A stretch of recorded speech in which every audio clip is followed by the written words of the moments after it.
जय गुरुदेव। सबसे पहले तो मैं आज अपने दर्शकों को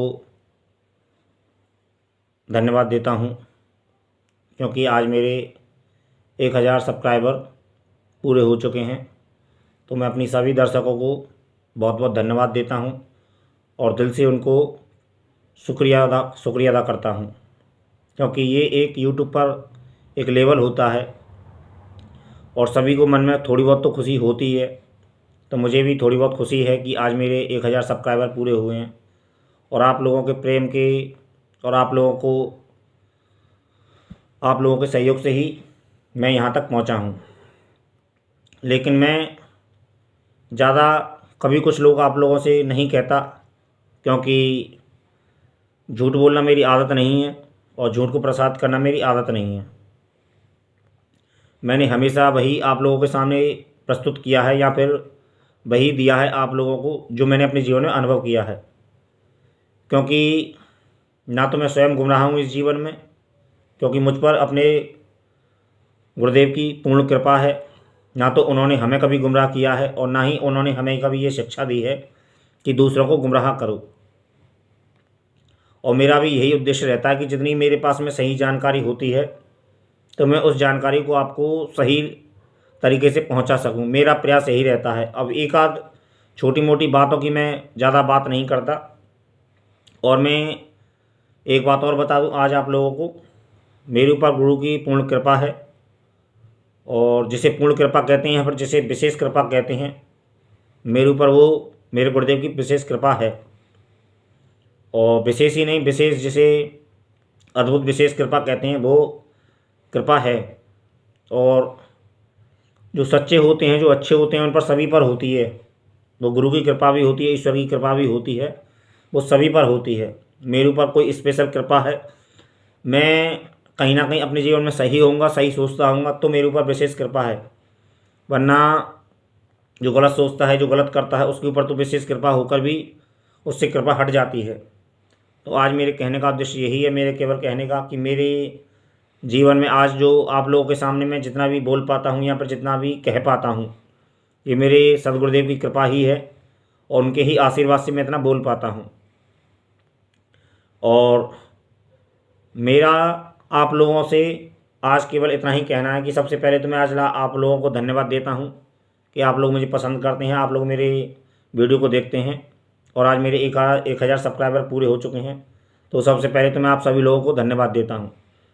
और मैं आप लोगों को एक दो जानकारी देता हूँ कि आने वाले समय में आपको मैं कुछ विशेष साधनाओं की संपूर्ण विधि दूंगा, जिसे आप अपने जीवन में यदि सच्चे मन से अगर यदि मेहनत करोगे, सच्चे हिसाब से साधना करोगे, जल्दबाजी नहीं करोगे, तो आप मनमाफिक फल पा सकते हैं।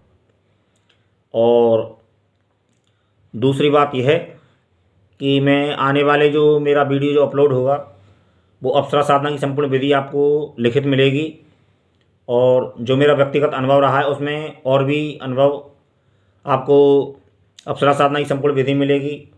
यंत्र निर्माण कैसे होता है उसकी भी जानकारी दी जाएगी। माला संस्कार कैसे होता है उसकी भी जानकारी दी जाएगी। और ऐसी 64 योगिनी की संपूर्ण विधि, 64 योगिनी की जो साधना होती है उसकी भी विधि दी जाएगी आपको आने वाले वीडियो में। और भी ऐसी दो चार एक कीमती साधना है या फिर जो विशेष साधनाएं होती हैं वो भी साधनाएं आपको दी जाएंगी और विधि सहित दी जाएंगी। और हो सकता है यदि समय मिला तो उनके अनुभव भी प्रस्तुत किए जाएंगे।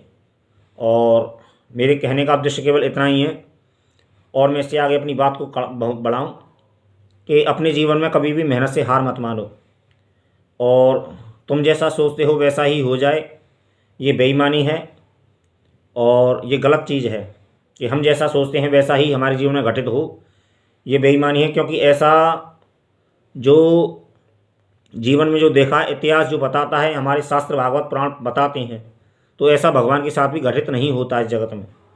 क्योंकि भगवान भी इसी प्रकृति के अधीन है, जबकि वो स्वयं भगवान हैं, लेकिन उनके साथ भी ऐसी घटनाएं घटी हैं इस जगत में कि जिससे यह अंदाज़ा लगाया जा सकता है कि जिससे यदि भगवान के साथ में भी यदि ऐसी घटनाएं घट सकती हैं तो हम इंसान के साथ में ऐसी घटनाएं घट जाएं तो कोई अजीब बात नहीं है, या फिर कोई ऐसी सोचने वाली बात नहीं कि हमारे साथ में ऐसा क्यों हो रहा है, क्योंकि जो कुछ भी होता है हमारे कर्मों का परिणाम होता है।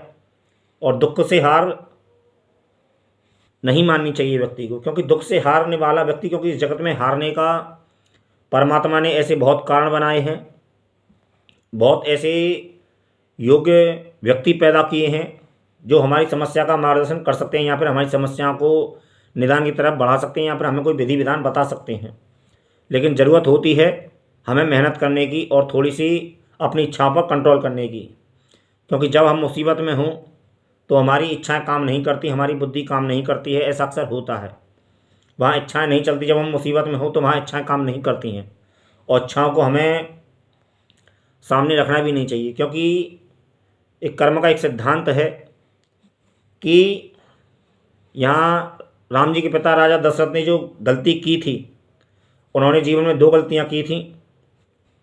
पहला तो श्रवण कुमार के माता पिता को अनजाने में मारा, तो ये जो श्रवण कुमार को मारा था दशरथ जी ने, तो ये उनका पहला अपराध था जिनका उन्हें खामियाजा भुगतना पड़ा। और एक बार एक गलती उन्होंने ये की थी कि जब कैकेयी ने उनकी जान बचाई थी देवासुर संग्राम में, तो वहाँ उन्होंने उनको 2 वर दिए थे। तो ये 2 गलतियाँ जवानी में की हुई गलतियाँ बुढ़ापे में सामने आईं, तो ये अपने कर्मों का ही परिणाम होता है। एक पांडवों के जीवन में जब उन्होंने जुआ खेला था तो विदुर जी ने भी उनको समझाया था, और कृष्ण जी ने भी उनको संदेश दिया था, संकेत में ही उनको समझाया था कि जीवन जुआ नहीं है, जीवन चेतना है, और संभल के रहो आगे के जीवन में। तो विदुर जी ने तो साफ मना किया था कि इस जुए के लिए स्वीकार मत करो, लेकिन पांडवों ने नहीं माना इस चीज़ को। तो उनके साथ में क्या क्या घटित हुआ, जुए के साथ साथ में उन्होंने और भी अपराध किए थे कि अपनी पत्नी को दांव पे लगाया, अपना राजपाट दांव पे लगाया। तो ये अपने जीवन के कर्मों का परिणाम होता है। बहुत से लोग यह कहते हैं कि हमने ऐसा क्या बुरा किया है। पितामह भीष्म को भी जब उन्होंने पूछा था श्री कृष्ण से कि मैंने ऐसा कौन सा कर्म किया है जिसका मुझे ये बाणों की सैया मिली है, तो उन्होंने कहा था कि अपने पूर्व जीवन को देखो कि मैं 100 जन्म तक तो देख सकता हूँ, मेरी इतनी सामर्थ्य, लेकिन मैंने ऐसा कोई पाप नहीं किया था। तो उससे 1 जन्म पहले जाओ, 101वें जन्म में जाओ, और वहाँ तुमने यह अपराध किया था, तो उनको बताया था कि आपने यह अपराध किया था, उसका ये दंड है।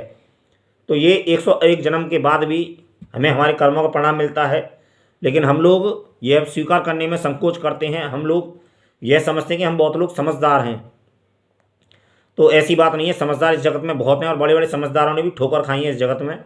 रावण भी कोई कम ज्ञानी नहीं था, रावण कोई कम बुद्धिमान नहीं था, और भी ऐसे रहे हैं, समझे। मैं ज़्यादा नहीं, केवल मैंने आप लोगों को मैं जो जानकारी, छोटी मोटी जो जानकारी थी, मैं उस जानकारी को दे रहा हूँ, और आगे आने वाले समय में आपसे बात करूँगा।